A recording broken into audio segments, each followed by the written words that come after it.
आम्ही आज आलो आहोत एका साईट विजिटसाठी। अत्यंत बोगस काम केलेलं आहे इन्स्टॉलरने। पाईपवर पाईप वेल्ड करून त्यात सेल्फ टाईपचे स्क्रूमध्ये पॅनल लावले आहेत। हे अर्धा रुपयात करून देतो, 1 रुपयात करून देतो आलं पब्लिकमुळे आज मालकाचे 1 2 3 4 5 6 आणि 7 पॅनल म्हणजे अंदाजे लाखभर रुपयाचं नुकसान एका 200 रुपयाच्या अशा सेल्फ टाईप स्क्रूमुळे नुकसान झालेलं आहे।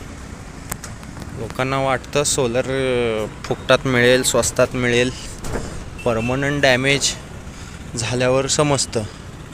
क्लॅम्प असे सटकलेत, तिथे क्लॅम्प टॅप मारलेले वाकलेत। ह्याच्यापेक्षा बाद इंजिनिअरिंग काय असू शकतं?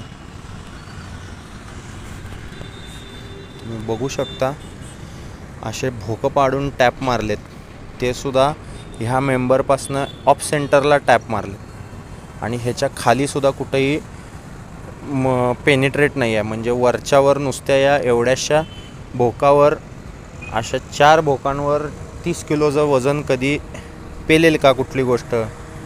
एवढी सुद्धा अक्कल ह्या इन्स्टॉलर्सना नाही का?